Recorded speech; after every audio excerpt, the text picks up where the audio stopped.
Okay, good morning. Welcome to Teton County Commissioners meeting. Welcome to the guests. We'll have you introduce yourself and we'll go around the room. My name is Erling Jewell. I manage Greenfield's Irrigation District, and I also am the chairperson of the governing board for the Sun River Watershed Group, which I'll provide a little update during the public comment period. Thank you. I'm Sam Carlson, County Commissioner. Dick Snellman, County Commissioner. Dellwo, County Commissioner. Paula, Jaconetty, Clerk and Recorder. Melody Burnson, Choteau and Campa. And welcome. I don't see, we don't have any minutes, No minutes. which is fine. That's good. The next item we have is the library contract. No And road, that one, no road encroachments, we missed that. no, That disappeared. anyway, No the, questions. Okay, thank you. the library contract was, we asked to change the bylaws so that it's not just individuals from a certain community or whatever, so that we can fill those positions. And it was sent to the three communities, Fairfield, Choteau, and Dutton, and we've received them back signed. So, And it just allows us to pick board members from the county. Pretty much at large. inside the city and outside the city. Yeah. We were restricted on Right. that before. The previous contract said that the county's two at-large positions had to come from outside the incorporated city Yes. limits of the three communities. Yeah, so that's the only This makes change. the entire county, anyone in the entire county could be eligible for the two Right. county seats. Yeah. So I would move to approve the I'll library second. contract. It's been moved and seconded. All in favor? Aye. Aye.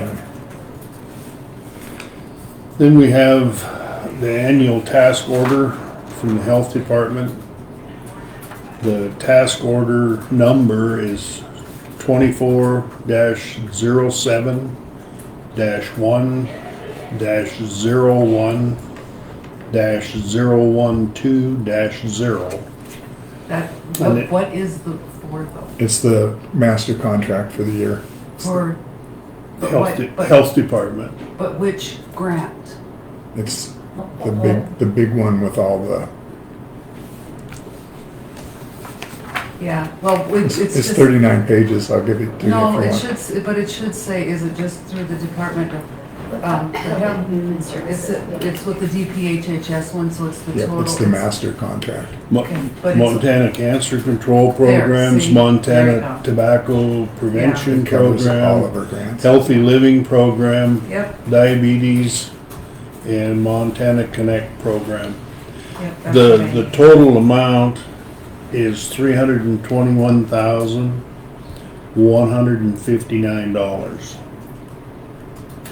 And this is for this task order, Melissa Moyer at the Teton Health Department is the administrator, and Yep. that she covers a 5-county region with this funding. Yep. Yep. So that would be Teton, Ponderay, Toole, Glacier, and Liberty, correct? Yep. Right. And yes, that is divided out amongst Right. those 5 counties. So I would move to approve the task order and mail. It's one of those DocuSign deals again, so we're retroactively approving it. I'll second. It's been moved and seconded. All in favor? Aye. Aye.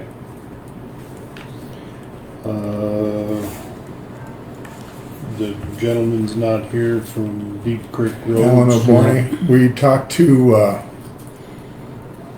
Alan again yesterday, and the issue is that the gravel pit is on federal minerals. So that was the concern with Deep Creek Ranch. And we also received a comment from Mark Salmon. And they're the ones that, there's a 2-year window that the gravel could be used on the county road, and it goes through Salmon's. And we had a pretty good discussion with Mark yesterday. And I guess it's still up in the air evidently because Mr. Warney hasn't gotten back to Alan about the federal royalties issue. Yeah. What was Mark Salmon's comments? Did he support? He additional gravel, was- or- He was not really in favor of re-graveling that road because it had been gravelled in 1982. And we just accepted his comments. His feeling was that the money could be spent elsewhere on roads that haven't been gravelled in the last, what is that, 39 years? Yeah.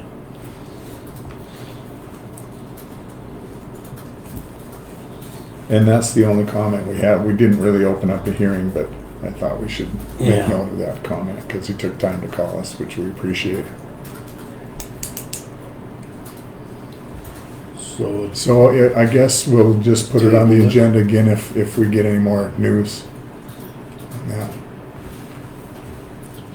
so we'll table that at a later date. Mhm. And then we have a gentleman from GID and Watershed in Erling, if you'd like to. Yes, good morning. Well, I just wanted to give the commissioners an update on some of the projects that relate to Teton County. First, just give you an update on our insurance quest. We did get insurance right at the 11th hour. It is 3 times the previous premium, annual premium, and a lot of it has to do with our claims history, lawsuits specifically. Since I've been at GID, we've been embroiled in 4 lawsuits. We've prevailed on 3 of the 4. We won. And the 4th one is still ongoing, which we expect to prevail on that as well. But obviously there's costs involved with having to defend GID. So nothing on payouts, but the losses that the insurance companies are experiencing are, basically defending us against these lawsuits. So yeah, we're back in action for the time being. So Just a quick, were you covered under Mako previously? yes, we were. Okay. Yes, for nearly 20 years. I don't think people listening to this will understand what happened to your Mako insurance, so maybe you commissioners can explain. The county's insured through Mako, and in September, I believe, Mako, the board of commissioners that are on the insurance pool, decided to no longer offer special districts insurance coverage because they were losing money on it. So it was a business decision that the board of the Montana Association of Counties Insurance Pool made in September. And the insurance that you were no longer going to be offering, was it property and liability or just liability? Or We have property and casualty, and we Yeah. also do our health insurance through the Mako. We do. Trust. Yeah, but they. the special districts, what they were receiving was it property and liability? Yes. I'm sure it varied from district to district, but I would say the majority was property, vehicles, equipment, liability, insurance for the directors and commissioners. As you mentioned, some districts did get involved with the health insurance side of it. I'm sure everybody, a la carte, did things they thought was best for them, Yeah. but for us, we did nearly everything through Mako except workman's comp. And I don't understand, they can't make money. I mean, somebody's insuring us for a profit, so Sure. you think they would have just adjusted their premiums accordingly? That was my question, why did they not just raise the rates? That would be a I think it was- question for And now we can't answer because we're not on their board. Yeah. I don't know. Yeah, and it's all speculation, but my gut feeling is they went back to the roots of just insuring cities and towns and counties. And the special districts, water sewer districts, solid waste, conservation, irrigation, all those special districts were added on later on, and I think they just decided to go back to their roots. Okay, it's just speculation, but. So, the next project is the Sun River Bridge. The Sun River Bridge is on track. This fall, they'll be doing geotechnical work. They're doing environmental cultural resources right now. We had an open house in Augusta. As you know, the bridge spans Lewis and Clark and Teton counties. We're looking at cutting the ribbon for opening the bridge probably in 2026. So the design is moving forward, and I think my next meeting I'll bring you kind of a preliminary alignment of what the bridge will look like, at least the Teton County side. The next project I just wanted to bring you up to date on is the Arnold Cooley project. We completed phase 1, which is the bypass weir inside the channel. Phase 2 will consist of the tail race channel and a foundation block for the powerhouse. And that construction we're hoping to start here shortly. Right now we're waiting for some final easements to be finalized and an environmental document to be approved by BLM. So, and then the other thing I wanted to visit with you today about was basically the Pishkin Supply Canal Road from the Sun River, where it enters Teton County to Pishkin Reservoir. It's 13 miles long, and about over 90% of the Pishkin Supply Canal Road is basically incorporated into the embankment of the canal itself, the downstream embankment. There's a couple places where it deviates from the canal due to existing obstructions. That canal, of course, is over 110 years old, and the canal road has been enjoyed by the public all of that time. And it's kind of a gray area. Reclamation has an easement across federal land, BLM ground, state ground, private ground, and then GID itself with reclamation has some ground that they have title towards withdrawn land. And that easement is for the canal and for the canal road, obviously. And we don't necessarily can give people permission to use our road. It's for the easement's for our use and for our canal and for our people to conduct maintenance and operations. But the public has enjoyed that amenity for over 100 years. And that's all fine and good, but it is a gray area because it's not a county road and you guys don't maintain it. But I have to ask if you guys claim it on your tax rolls, for gas reimbursement with gas money. We maintain the road, which is fine because that's, it's our road. We maintain it. We maintain it to a level of acceptance to our staff, not to the public or anything like that. People complain all the time about how rough it is, and I say, well, when our dam tender complains, then we'll touch it up. But it's not a public road, it's not a county road, it's our road, and you don't really have right to complain. The other issue is, because it's been enjoyed by the public, we have to agree that there's a prescribed easement, although it's not necessarily identified or legally described anywhere, but if push came to shove, it would be easily defended as a public right and a prescribed easement because of the 100-year history of using it. And everybody that bought that land subsequent to us being there has enjoyed the fact that that road is there, and people have been using it before they own the land themselves. So they really can't say, but that would involve a legal battle. So what I would like to try and do is find a way. We've reached out to the Public Land and Water Access Organization, and you remember the issue with the Bodle Road? Yeah. Very similar issue where, again, GID maintenance road enjoyed by the public for umpteen years, and then even the Bodle Road approaching our structure and the bridge crossing our canal. That history is a little different, but again, it was been enjoyed by the public, and the landowner came in and said, okay, I bought the land, I don't see any easements, you're all off, and that did not go well. it was a protracted legal fight where he eventually did not prevail. But what we're trying to do on the Pitchkin Supply Canal is to proactively and preemptively give that road a designation as recognized as public use. We don't want, we have the ability to petition to make it a county road. We don't necessarily want to do that because it's our road. We'll maintain it, and if it was a county road, then you guys might be forced to maintain it to your standards, which we don't necessarily, then it may be a conflict with our canal, our operations and the maintenance thereof.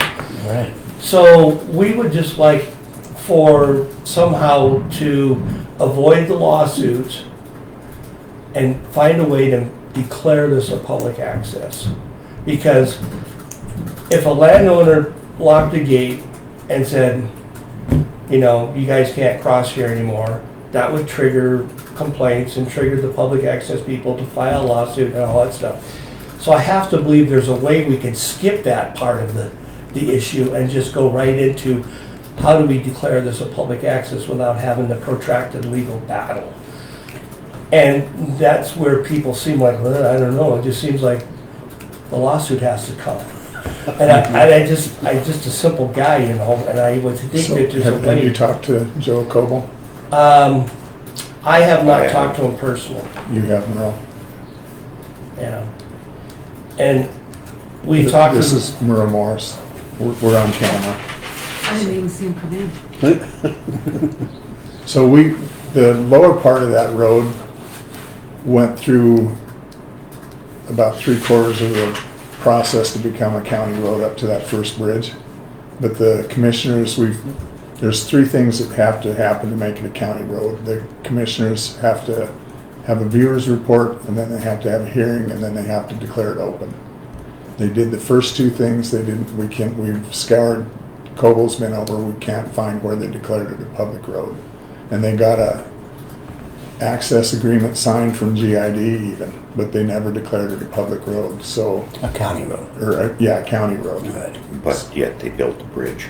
Yeah, and I don't understand how they could have done that, because The only thing that I can understand is that maybe the two, it was George Smusker Carlson, were the primary users of the bridge. And after the bridge got built, I guess maybe they didn't care so that might have been if the it was whole reason for all the action. taken to the next step. They didn't follow through with the 3 things that needed to make it a county road. And we've looked at that, but I would talk to Joe and see if there's a way to do that and avoid the Well, lawsuit. he gave me a piece of paper that's, we go through the, I can't remember. District court. Petition to make it a county petition road? it, but then that's to make it a county road. Yeah, but I think that the district court has the ability to make it a public road without a protracted lawsuit. I think if That's where we both, need some guidance. and I would talk Yeah. to Mr. Coble, because if both sides aren't fighting it, I think that the district judge has the ability to make it a public road. Right. With that stretch from the bridge to the Pitchkin is considered a county road now, isn't it? No. No, because the, But it's public, it's, You mean up to Pitchkin yeah, from Choteau? no, from from the, the Bodle Bridge. It's my it's understanding a that public road, it's not It's a a It's county. a public road. it's a Yeah. public road, It's yeah. not a And that's what county. needs to happen with the rest of it. And I think that's what Erling's describing, so I think we should get together and sit down with Joe and see what the process would be to do that. Now, All right. and then back to the Bogle Road, from the missile silo down to GID's canal, that's a public road, but not a county road. From the cattle guard. Yeah. And that's where the previous landowner installed a lot of fencing right up to the shoulder. Just exactly what the easement width was, so. Which I think there was something lost in translation because you ignore the fact that there's drainage ditches outside of his fencing that have to be maintained. I mean, the driving surface should not have been the easement. It should have been whatever's needed to maintain the driving, including the ditches, so on and so forth. And so now you have this thing that's so narrow, you can't maintain I it. think Nature It defeats the Conservancy took it purpose. out. Well, when we graded, when they were gonna bring the bridge in and build it, we graded that road. And we told the grader to stay within the right of way that the lawsuit. And the owner at that time claimed that that was a 2-track road before we graded it. And it wasn't. It had been, there's cuts in the hills and curves and it had been graded before. Well, and there's ditches, there's And borrowed. threatened a You're lawsuit right, with yeah. the county, so we just talked to his attorney and we agreed to disagree and we agreed never to grade that road again. or I plow wonder snow on it. with the new ownership, if there's the ability to approach the new owner and say, can we pull those I fences thought off? they did. I think they did, or I haven't been up That's- there. I haven't been on it, but when I But talked to the them. thing is that, and people have a hard time understanding that the difference between a public road and a county road is that the county is not gonna maintain it. Right. And And- I think that that's the answer for the canal road is to make it a public road. Well, the other thing is, the fences being up on the shoulder precludes anybody from passing one another, Yeah. Right. which is a safety issue, really. Right. So I think it was done out of spite, myself, the whole fencing and, That was my feeling as Well, well. of course it was. Yeah. Yeah. anyway, back to the Pishkin Supply Canal Road.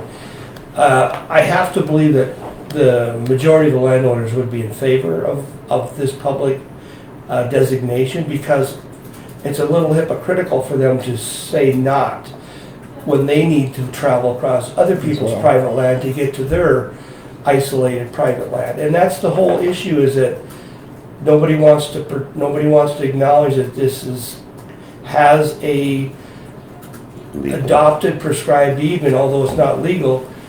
It's just, everybody enjoys it, but then legally, nobody can say it.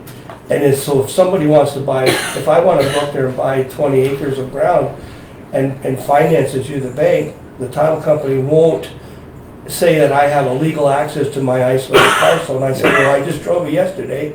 Everybody, and then people drive by my place all the time. But the bank, and they're fairly pedantic about, Title insurance. if they recover this ground, they want to make sure that it's worth its value, and having access gives it quite a bit of value. So there needs to be this moniker, this title of public access that everybody agrees to. And like I said, I don't want to go down the county road a petition process. No.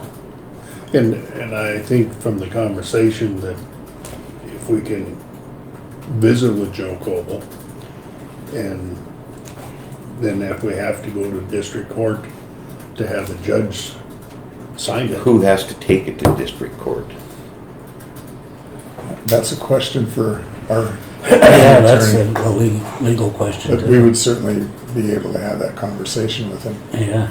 Because our discussions with the public land and water access group that defend these rights all the time, their MO is more always file a lawsuit. Adversary. And they said, is it a problem now? Well, I can make it a problem. But But why do I have to do it? Why do I have to defend it for everybody here? yeah, that shouldn't To fall on use you, it. obviously. Did you have the discussion with them that even if it was non-adversarial, at least it would clear it up on the legal end of it and it would be open to the public forever? I didn't get a path for them, from them to take and say, here's what you need to do. They just said, Yeah. well, if it ever became an issue, let us know.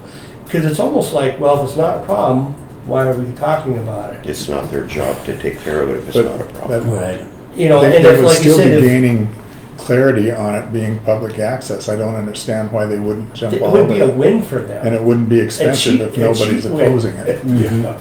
And so if a landowner such as Merle actually blocked his gate and initiated a problem, and then a lawsuit was filed, Then they and then if Merle said, okay, you win, I give. and then they would say, okay, we won, I said, wait a minute, we fell short of the public access. He would have to defend it all the way to court and lose in court just to get what we want, and that's not right. Well, when we were just told this morning by a constituent that it costs $10,000 just to go to court anymore. So that's just a waste. I'll tell you what, we'll have a conversation with Joe Coble, and we may have to include you in on that and see if there's There's gotta be an easy answer. path. And it may be just, maybe all we need to do is talk to the public lands group and explain the situation Yeah, clearly, because it looks to me like if you could do it inexpensively without having a big court case, it would make more sense to just do it. They're still gaining the access. Legally, I can create a problem after their time of use, when they're done running water, which is probably gonna be August. I can block the road in 2 places. And we talked to, wasn't that the attorney for reclamation that we talked to that day? I can legally do that, because there's no proof that there is legal access. not yet, yeah. But why have Merle go through that? I mean, that's a. then I have to What find I'm it. confused about. Yeah. And I'm the one that has to go to court and And have pay all the the legal costs fees. for everybody else that uses it, including all the other landowners up it. And it's not only me that could do it.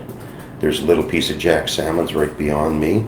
He could Everybody do that it. owns land under There's the canal. 5 or 6 Yeah. other landowners up there that the canal intersects that could do the same thing. If not them, the next person that owns it. Sure. It's a little It will ironic. happen in time. Eventually. Yeah. But that's why I don't understand why the access group wouldn't Wouldn't fight for that be now. all over it just for the clarification that it's a Yeah. public access. Because 1 or 2 of the people that aren't in favor of the bridge, because of the extra traffic it's gonna bring, have land that the canal intersects, and they could do the same, I mean, they could Well, lock it. yeah, and they're against the bridge, you're right, because it would increase the size of traffic and the number of vehicles. But then they acknowledge the fact that, I just told them, well, you're either gonna get a new bridge or you're gonna have no bridge, so you decide. And they recognize that they need a bridge Yeah. to get to their land. And we could put a chain across it too. I mean, it's a little ironic because BLM has a Tunnel Lake fishing access, public access. They advertise it, come fish at our fishing access. On your access road. Yeah, and part of it's even on GID ground. Go figure. Well, but And then you have access to the state facility. Split Rock is a fishing access. Mhm. The only way to get there is on our canal road. which, and where they get off is on deeded ground of mine. So, Sure. I mean, we can make it ugly if they want it that way, It just but seems, what's the point? yeah, there's no point of doing that when the Yeah. answer is When obvious. everybody's in favor of the Well, outcome. and I haven't reached out, the Fish and Game and the BLM should both, and the NRC, those 3 should be, I mean, if there is a legal battle, they should be involved too, because they're, They're needing access to their ground. well, yeah, and they're pushing, I mean, they're making it for, I mean, the hunting, the fishing, I mean, they're stocking Tunnel Lake, we got Right. picnic tables there, but yet it's not legal access. So downstream, down the canal from where Bowl Road crosses our canal and then heads up to Fishkin Reservoir. Downstream, that gate is locked in the off-season.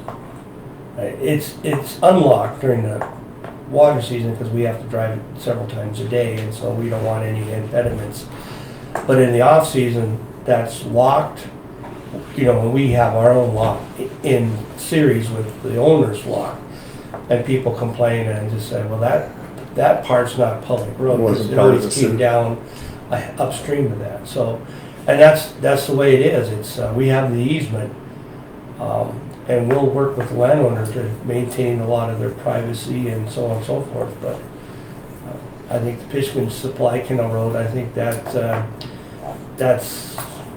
of the barn door now, I mean, it's too late to do Well, anything. I would commit, we will talk to Coble about it and you need to be involved in it, but it looks to me like maybe if GID and the county write a letter to the public lands group, they would be willing to do a friendly. But it's still, I support mean, and and I don't know, that one email is basically the same steps that you can take as what Joe gave me. Yeah, we don't And wanna. it's for the petition to be a So, county road. but and all was that. Joe aware that the GID's position was that they wouldn't be against it being a public road? Because that's the first I've heard of it was.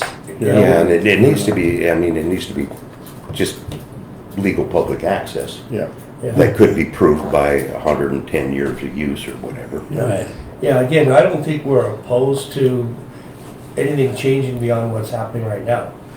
Like I say, if you start putting up guardrails and wanting to widen it and pave it and things, and straighten it out, then that may impact our canal operations. but if it's just a public road, that has no impact on you, Nope. because it would basically be would status quo. It would just be a title that And it should reinforces what be happens today. At your own risk, Yeah. so that the liability isn't fall on. So I'm not sure Yeah, Joe's right. ever been told that the GID would not fight it, so that might be a game changer. I don't know. Yeah. But we're very clear that the commissioners can't give legal opinions, so we'll defer to Mr. Coble on that. Yeah, we have to do But that. I think it's an easy answer for it, and I don't see, Merle, why you should have to go through the process No. and spend money on a lawsuit that is. Well, doesn't my make opinion sense. is if it's not, let's lock it up and keep it that way. Before you have the GID's position is they're not against it being a public road, but I don't see where it should be, where it should come to you having to sue to get. I don't know why I have to fight the battle for everybody else. So we'll that talk you- Well, to the Coble interesting about thing it. is the $17 million grant, money that I got for the new bridge. bridge was all predicated on the fact that it's access to federal lands. Yeah, I mean, those are the grant programs I yeah, federal lands pursued. access program. Yeah, so, I mean, the bridge itself is declaring that this is improving access to federal lands, which it does. Yeah, The road's just as important part of it. Yeah. Let's build a turnaround on the other side of the bridge. yeah. Yeah. $17 million later. Well, I will talk to Joe about it. It just seems to me like if everybody agrees it's a public road, it shouldn't have to come to a lawsuit to get it I wouldn't think formalized. so. But I'm not a And to lawyer. go to the court, I mean, to go to the district court, what is that? I mean, who would rule on that? It Or would just be the local district judge. the I would new- think new so. judge. And they have the authority to make a public road. I really think that there would be a public notification process, in the paper, and, there would maybe an opportunity for a public meeting or something, and say, comment. here's why we're doing what we're doing, and you can voice your opinions. well, the thing is, how long does this all take? Years, but I also, wouldn't think it would take years, Merle, if there's no opposing side. I would And I imagine don't 3 s- months. the public land people said there is like a time limit. I mean, but that would be, what she's talking about petitioning. But it has to be. I mean, they can't put it off for years. I mean, she said there is a time limit. Remember that? I think. I mean, it has to. If you take it, it has to be addressed, and somebody can say, okay, 5 years from now, we're going to make a decision or whatever. I can't remember quite what she. That probably makes sense because I know Well, yeah, you don't when wanna you're tie creating it a up road or forever. abandoning a road, there's time limits on that we have to follow. And even though it wouldn't be a county road, would the county utilize its attorney to initiate this for public benefit for the citizens of Teton County to enjoy the results of it? That's a question for the county I mean, attorney. because it's all We'll ask Teton them. landowners. Yeah. Because if I went through the steps, lock it off, they're going to come. Your Teton County people are going to come to you, and if I And we'll have the send it right to to do Irving. it, is Joe willing to prosecute the ones that cut the lock and go Yeah. through it? We'll talk with the attorney and see if there's a easy answer. Hopefully there is, but he would have to be the one to tell us that. Right. Well, talk with him and I'll make myself available, Okay. and like I said, I've had some preliminary discussions with Reclamation, with any federal agency, the devil's in the details, but, again, they would not necessarily be opposed to this because it doesn't necessarily change, what's already ongoing, Yeah. And it's got a precedence for 100 years, so. yeah. And they're, truthfully, reclamation buildings, their first question will come right back to me and say, well, do you have a problem with this? Because this, will this impact your operations? Will this impact your maintenance activities? And so they'll throw it right back to me and say, do you want us to fight this or not? Mhm. And then if there's some legal things, then maybe their solicitor will, bring something up, but I would think probably not. All right, well, that's it for GID then. If you'll do that, I would appreciate it, and let me know and I'll make myself Oh, you're available. definitely do gonna that. have to be in the loop, or Okay. you're not getting away scot-free, but we'll talk to Joe and see. We will. All right, Okay, well, thanks, Early. Appreciate it. Commissioners' reports. I don't have anything that we haven't covered already, I believe. I don't either. Joe, I would just ask a follow-up to the insurance question. How many Teton County special districts do not yet have insurance? I don't have the answer to that. The two refuge districts, the one at Power, Dutton. Northern Montana Joint Refuse Disposal District Yeah. and the. District number one, Dutton Power. And I'm refuse not, district number one. and I'm not positive about Bynum Reservoir. Dick's on those two boards, so we know, but the other boards, we don't know. This would be the Bynum Water and Sewer District. And the Power Water and Sewer District. Yes, but we don't know. And also, I believe Bynum Irrigation District was looking. And what about Choteau Fire District number 1? It's the donut hole outside the city. That falls under ours, doesn't it? Because the district didn't dissolve, but you took over the district. Yeah. The commissioners took over the district. So, yeah, Many years in ago. our conversation with Shannon, that stayed insured. Yes. Yeah, the board of that district Is is the county you commission, guys. Yeah. yes. So they're not affected. Oh, No, yeah. And what about the fire fee service area? they weren't affected They either. weren't. So they're still under. Teton County, Mako. Yeah, there was a lot of gray in this deal, and it, Okay, and Oh, then yeah. our libraries, I went to library district, they're contractual Yep. arrangements, so Yep. they're Didn't not affect them. affected. Yep. And Didn't what about affect the them. airport commission?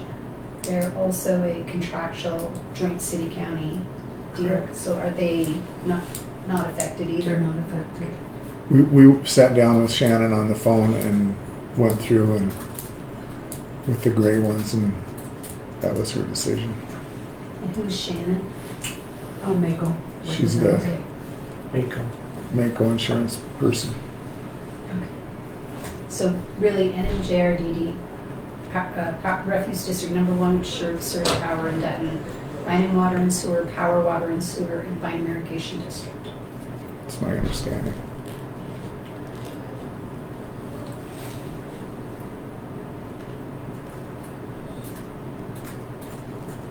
Did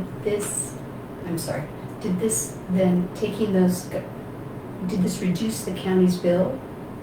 Or were these individual things paid for how'd they pay for The them? districts paid their own insurance bill, so it didn't affect our bill. Okay.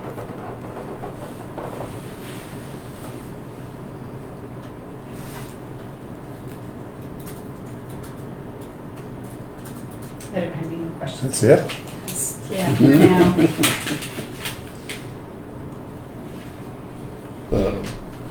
Any other public comment? I'll put on my other hat and talk about the Sun River Watershed Group. Okay.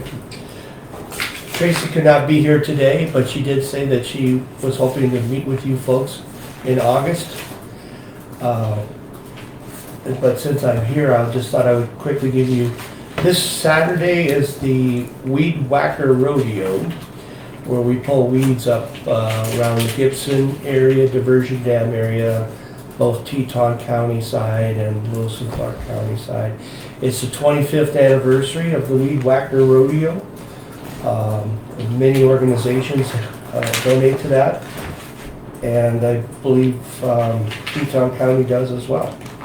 So thank you. This year they're going to be giving away a kayak that's donated by the Friends of the Montana Valley Irrigation.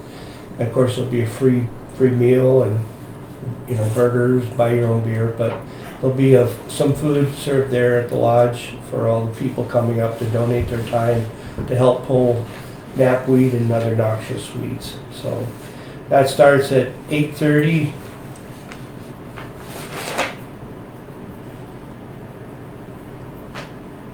All right, and then the next item, which I have a handout for you. This is a workshop that the Sun River Watershed Group is going to be.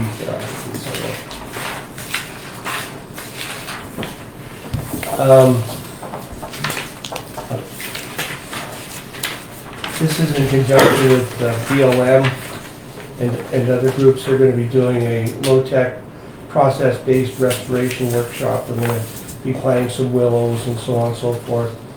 And this is going to be upstream of Arnold Coulee, between Arnold Coulee and Tunnel Lake, or Tunnel number 3 on our canal.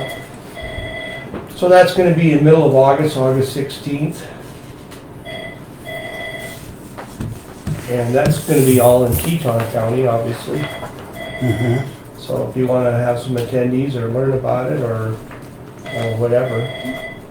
But that's the Sun River Watershed in conjunction with BLM and others. And if you have any questions, you can call Tracy Asbury, Okay. because that's all I know. Okay, thank you. All right. So is she gonna come in August now, or? Yeah, Okay. she'll be here in August. Okay. Well, thanks for the update. Yeah, no, we're lucky to have her as our executive director. She keeps a lot of these things going and comes up with some new ideas, and Yeah. it's all Yeah, good. she's doing a good job. Well, if there's no other comments, our next meeting will be the 20th of July. And we stand adjourned. All right, thank you. So we will talk to Coble. I'll try to get a hold of him today. Yeah. We won't put this off.